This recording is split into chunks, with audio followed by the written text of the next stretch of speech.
Welcome back to True Reddit Reads, where real-life stories unfold with all their drama and emotion.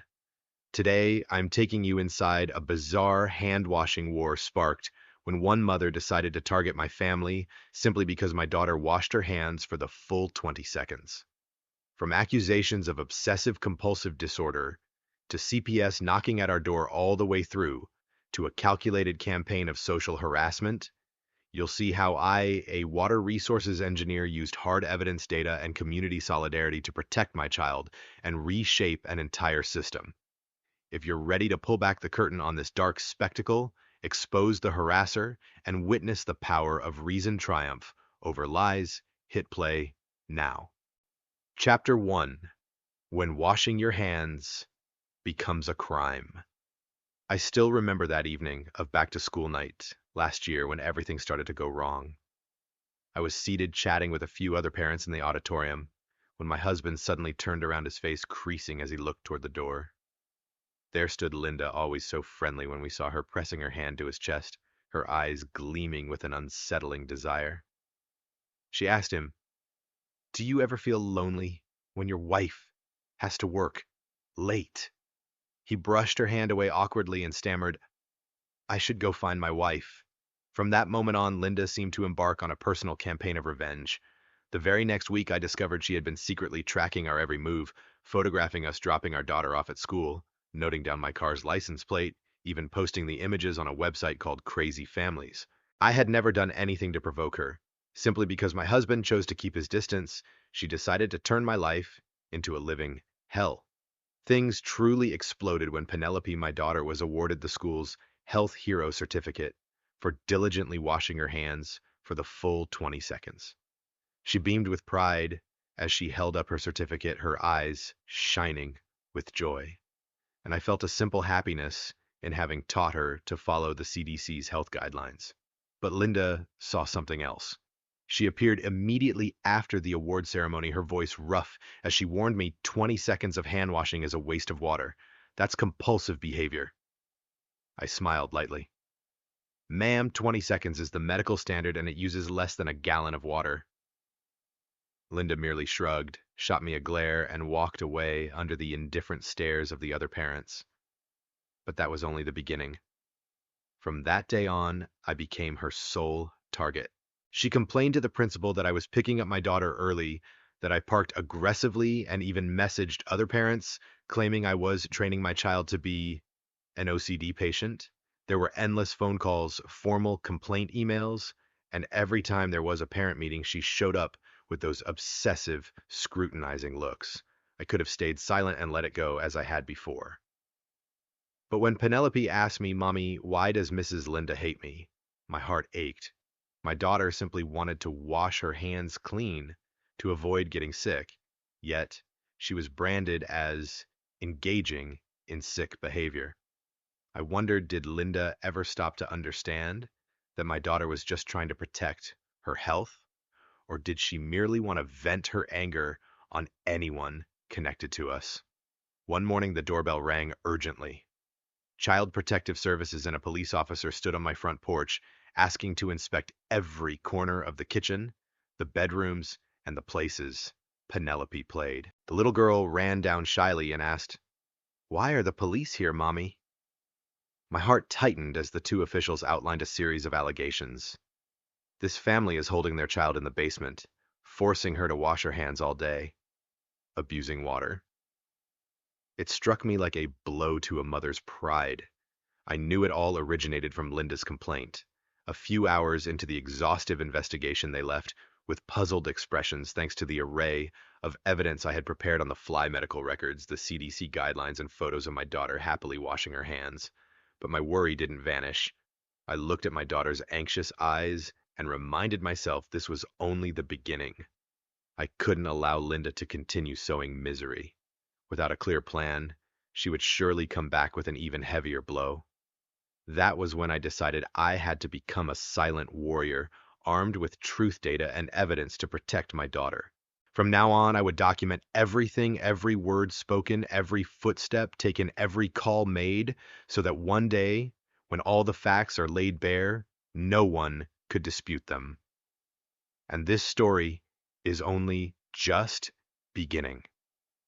Chapter 2, The Silent Blades. After the chaos of back-to-school night and the Health Hero Award, I thought Linda's spiteful words were as far as she would go, but she didn't stop there.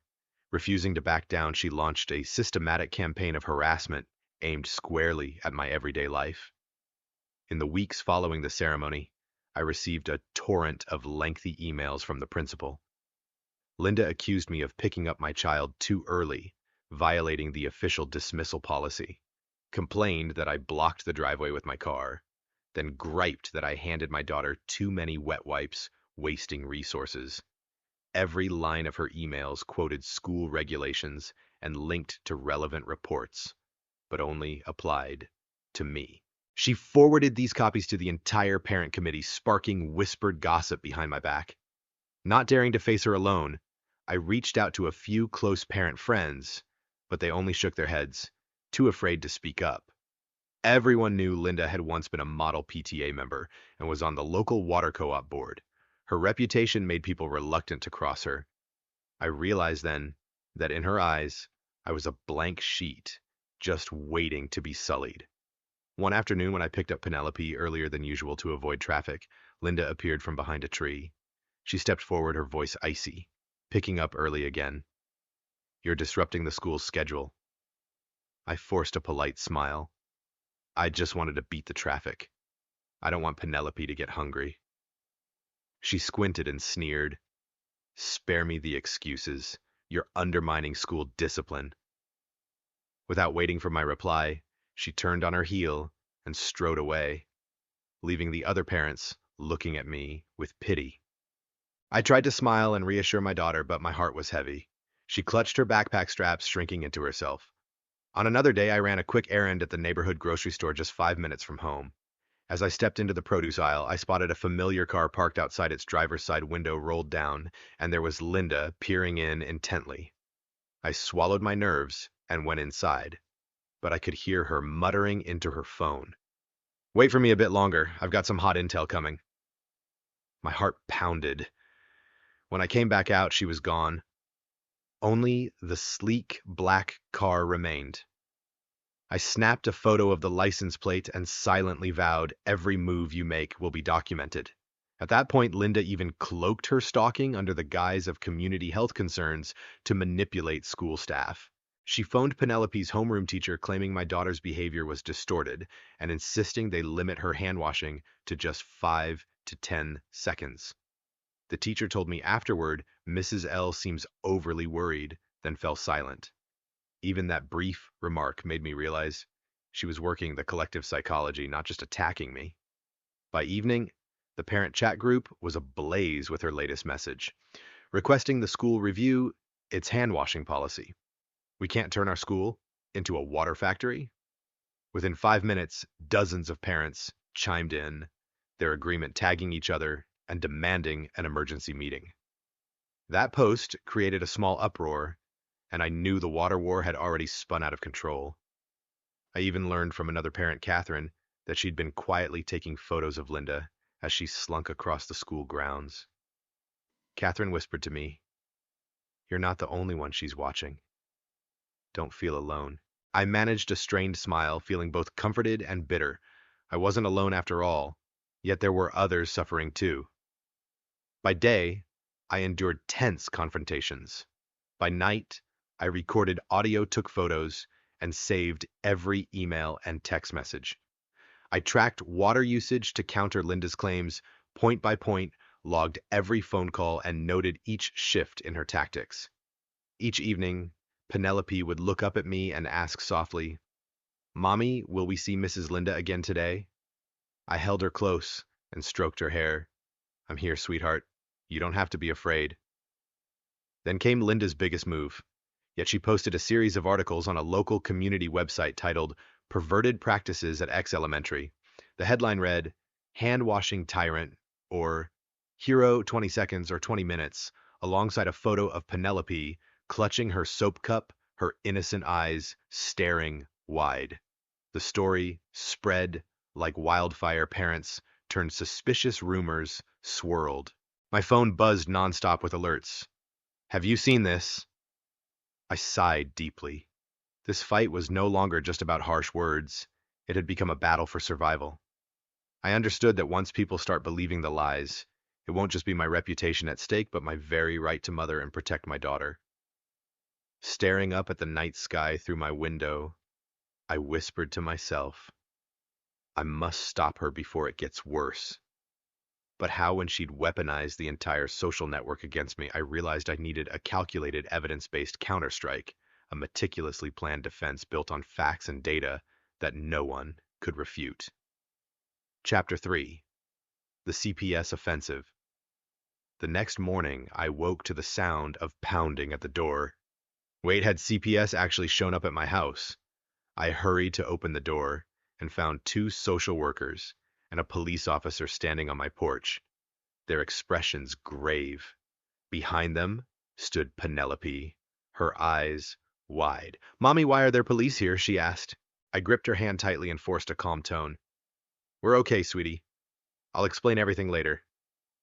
They stepped inside and formally announced we received an anonymous report alleging physical and emotional abuse. My heart skipped a beat. I thought of Linda and realized I had become an unwitting victim. They filmed every corner of the house, the basement, the bedrooms, the kitchen. Penelope hid behind me, her face anxious. I fell silent and let them inspect freely. The investigation dragged on for 6 hours. They questioned every detail. Do you lock your child in the basement? Is she ever left hungry? Is washing hands for 20 seconds a forced activity? Each time I answered, they wrote it all down over and over. My hair matted with sweat. My heart felt like it was breaking. I knew that one misplaced detail could lead to them removing Penelope from my care, but I remained composed. The night before, I had scrambled to prepare printed CDC guidelines, saved a written summary showing 20 seconds of hand washing uses, less than a gallon, and printed photos of my daughter joyfully washing her hands, proof that the water abuse allegations were absurd. When they flipped through the photos of soap bubbles around her smiling hands, I explained, she's learning to protect her health. I'm simply guiding her according to health recommendations. Their faces changed confusion and doubt, replacing suspicion. Finally, after 6 grueling hours, they packed up their paperwork. The officer bowed slightly and said, "We will review the report. Thank you for your cooperation." Then they left, closing the gate behind them. Our family exhaled collectively. Penelope hugged me, tears in her eyes. "Mommy, I was so scared." I stroked her hair and whispered, "I know, baby. I promise I won't let you be afraid again." Yet beneath my relief lay a persistent worry. If one more baseless complaint surfaced, we could be torn apart. From that day on, I resolved not to stay silent. I began recording every call, archiving every email, and screenshotting every message. Whenever Linda filed a complaint, I saved a copy. Each time she showed up at the school or my workplace, I photographed her license plate and her lurking figure. I even created a detailed journal noting dates, times, witness names, and precise descriptions. Each audio clip, each photograph, each journal entry became more than data, they were shields. My mind turned into a crisis map, from a simple hand-washing habit to a life and death struggle for my family. I enlisted Catherine, another mother, who'd endured similar harassment, to help collect evidence and serve as a witness. Once everything was meticulously documented, I felt a newfound confidence. No longer silence, but a strategic plan, a project to protect my daughter. On weekend evenings, I organized my files into clear categories: complaint emails, surveillance, photos, call, recordings, daily journal. With every folder completed, I exhaled a little more easily, thinking, at least now, if she dares to accuse us again, we're ready. That Sunday, the heat still suffocating outside, I sat on the sofa next to Penelope and told her, from now on, every time you wash your hands, it'll be a battle to protect your health and our honor. She smiled softly, her eyes shining.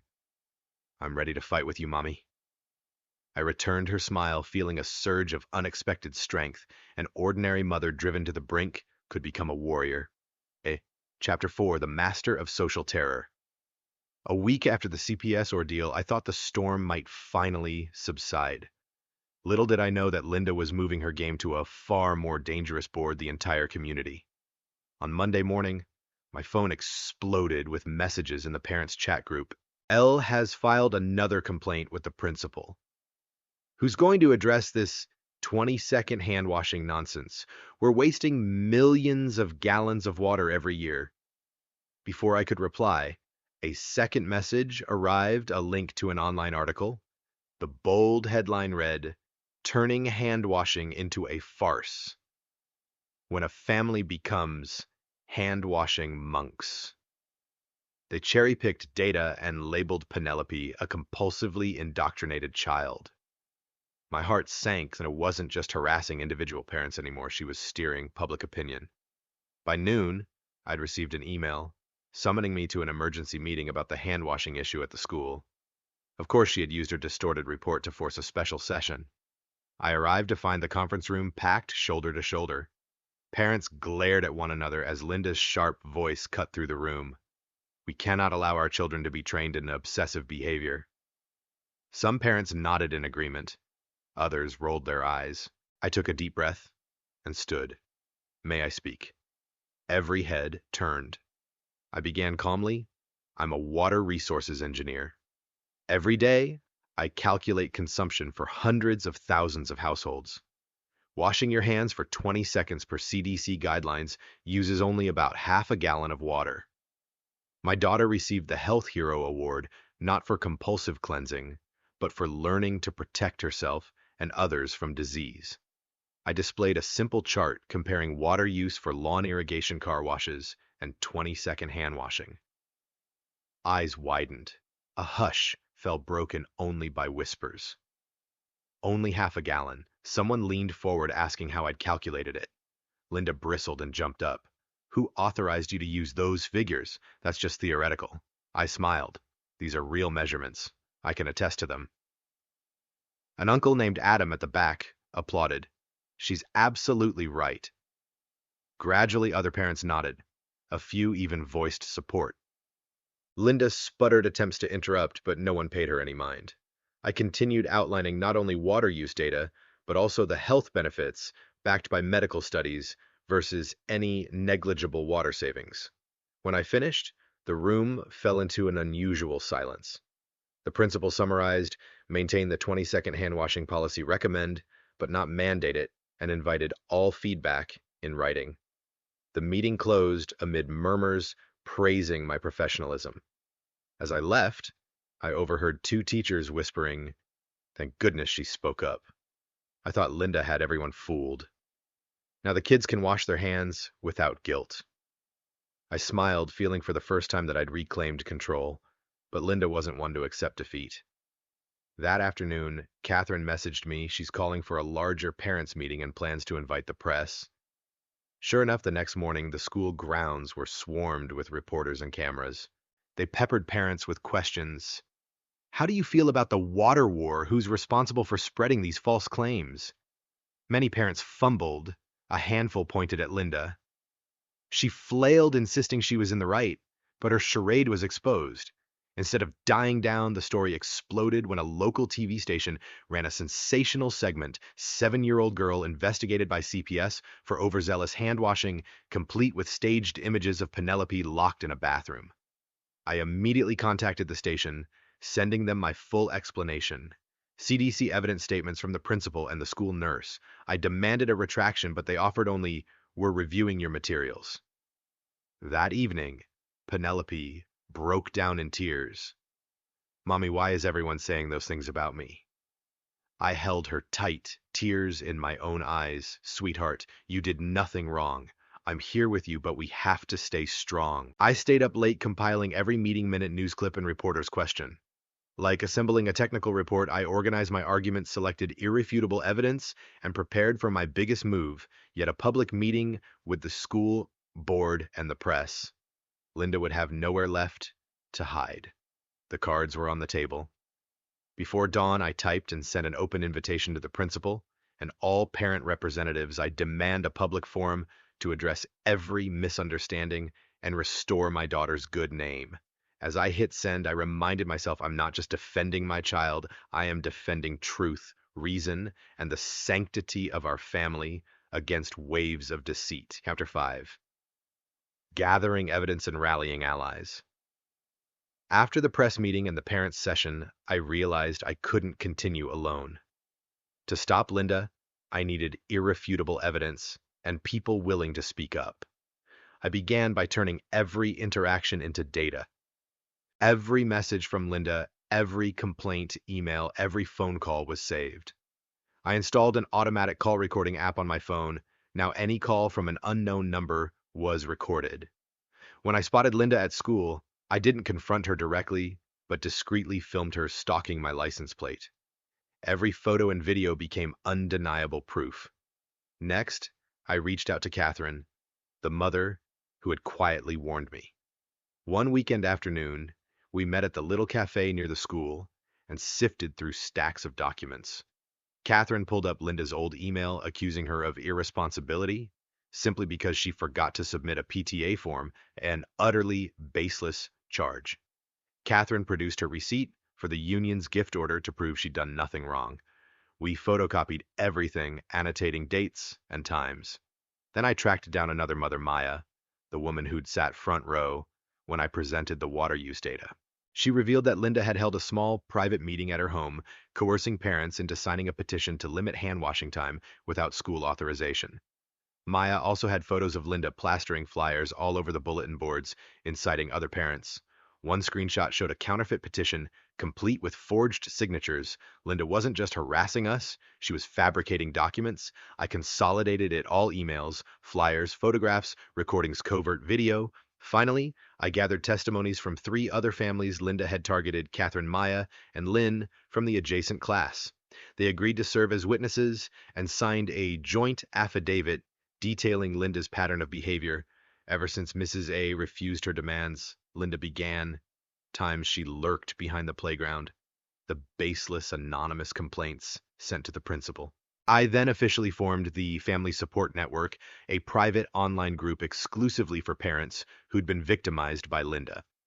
In it, I shared methods for documenting, storing, and reporting incidents so each family could build its own case before we pooled everything together. Within days, the group grew to 8 families, all experiencing the same pattern of false accusations, incendiary flyers, and anonymous complaints. Meanwhile, Linda escalated further. She showed up at my workplace, the city water treatment plant, demanding to see the management to report public resource wastage. Security escorted her into the lobby. When I arrived, I said calmly, "We appreciate public resource awareness, but we can discuss it in a formal meeting, not here among hundreds of engineers at work." She snapped back. But with the leadership present, no one prioritized her over standard protocols. For my part, the final step was organizing every piece of evidence into a transparent dossier. Each folder was clearly labeled with dates, witnesses, and evidence type. I sent an executive summary to the principal and the PTA chair requesting an urgent review of Linda's harassment patterns. Simultaneously, I prepared to share the dossier with the proper authorities and even a lawyer should Linda continue her campaign of disruption. That evening, as I sat at the dinner table with my husband and Penelope, I couldn't hide my confident smile. "Look, sweetheart," I whispered to my daughter, "Mommy has all the proof." "Now." Penelope giggled. "You're amazing, Mommy." I stroked her hair, silently grateful that she had given me the strength to fight. Chapter 6, Exposing and Reversing the Narrative. The emergency meeting was scheduled in the school's large auditorium, attended by the administration, parent representatives, and most notably a team of local reporters. I had prepared every document in print: Linda's harassment dossier, comparative water usage graphics recordings of her threatening calls, and the joint affidavit from our 8 allied families. When the chairperson invited me to speak, the room fell silent. I stepped up and tapped the microphone gently. Today I stand here not only to defend my daughter, but to show every parent that evidence, not empty words, is the true instrument of justice. One by one, I projected my documents onto the screen, Linda's baseless complaint emails clips of her spreading false hand-washing tyranny rumors, and photos of her car's license plate tracking me. I guided the audience through each piece of evidence in detail. At first there was murmuring, but as the presentation went on, shocked expressions replaced skepticism. Reporters hurriedly took notes and thrust a microphone toward me. "Do you have proof that you were targeted personally?" I held up my neatly bound dossier. "Here is my conclusion. Mrs. Linda's campaign of harassment, defamation, and community manipulation has persisted for over a year, and I possess all the verifiable data." Immediately, the administration called Linda to the stage. She stepped forward, clutching her hastily printed papers, stammering as she was confronted with the original emails I'd provided complete with her forged signature. When the administrators cross-referenced the documents, panic flickered in her eyes. A parent representative stood. "I used to support her, but now..." And he withdrew his endorsement. In that moment of hushed tension, the principal banged the gavel per policy: "We are suspending all of Mrs. Linda's complaints until a full review is completed." The school apologizes for allowing this situation to persist. A thunderous round of applause erupted. Parents nodded emphatically. Linda stood on the stage, stunned and at a loss for words. Reporters circled her, capturing her dazed expressions. In that instant, I felt justice restored, the tormentor unmasked, the community's faith in reason reaffirmed. As we left, Catherine and the other families celebrated as if we'd won a battle. Penelope ran up and threw her arms around me. "Mommy, you did it." I hugged her back. "We fought this together, and our victory belongs to both of us." Chapter 7: Consequences and the New Protection System.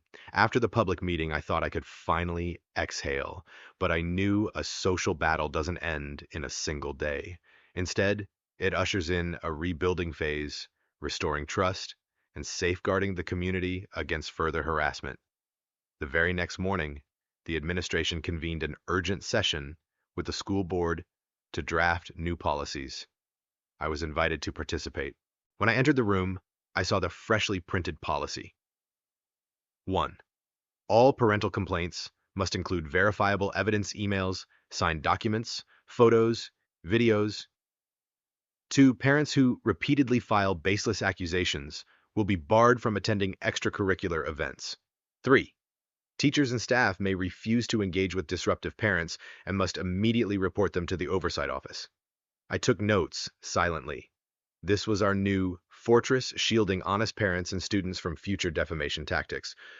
On day 1 of implementation, I accompanied Penelope to class and noticed the security guard meticulously logging every parent's arrival. Any submission from Linda was routed directly to the principal, bypassing the teacher's office. The principal gave me a grateful nod. "Thank you for your persistence. Because of you, our procedures are more robust." I simply smiled, feeling that my efforts had been validated. Meanwhile, Linda no longer had the power to sway public sentiment. Her complaints, lacking evidence, were flatly rejected. Yet I stayed vigilant, knowing that a harasser seldom gives up. Every time she sent an email, the system automatically replied, "Your request has been received but lacks sufficient evidence for action." As days passed, Penelope returned to her normal routine. She continued washing her hands for a full 20 seconds, only trimming the time slightly to just enough for cleanliness without waste. Teachers noted her exemplary behavior in her commendation record, undeterred by Linda's previous claim of compulsive conduct. For the first time, I truly understood actions backed by truth speak louder than any false accusation. Simultaneously, our network of parents, Catherine, Maya, Lynn, and the rest, held regular meetings to share best practices for protecting our children. We formed a support group for any parent facing similar harassment, providing guidance on documentation and clear response procedures. This collective effort reminded me that community strength far outweighs any single malicious complaint. Not content with school-wide measures, I proposed to the administration a county-wide workshop on handling baseless allegations.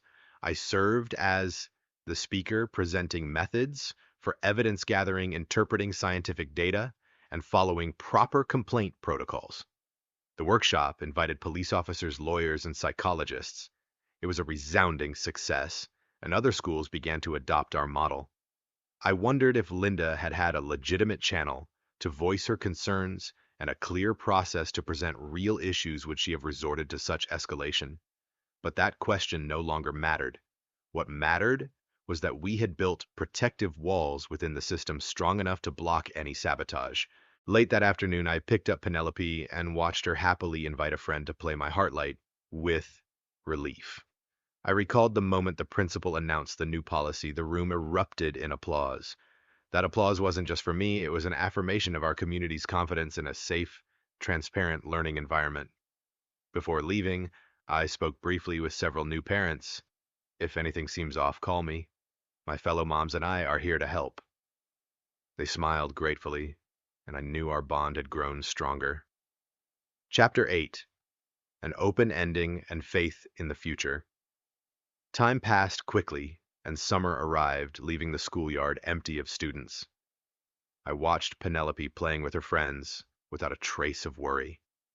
She had mastered the official 20 seconds of hand washing, but more importantly, she understood that doing the right thing must be protected and that the truth deserves respect. The new policies stayed in place for the next school year. Any parent filing a complaint without evidence was instructed to provide proof, or the complaint was automatically discarded. The system logged every accusation so that everyone could see its history. And our parent support group continued to meet regularly to share experiences. Then one September morning, as Penelope and I joined our first parent group meeting of the year, we welcomed several new faces. They described small frustrations, bullying on the playground, overwhelming homework loads, but now they had a place to share and a fair process for resolution. No one was left alone in the dark. Instead, a collective voice rose from many perspectives. Penelope was invited to serve as the school's hygiene ambassador, teaching her classmates the correct way to wash their hands and how to protect their health. Watching her beam into the microphone, I realized, out of an unexpected war, she had found an opportunity to grow and shine on her own terms. And what of Linda? Rumor had it, she moved away at the end of summer to start anew elsewhere. I felt no anger, only pity for a parent who never found a way to escape her own insecurities. In our support group, we kept the door open for her. Perhaps one day, she too would need a place to tell her true story, rather than stand in the schoolyard, casting accusations.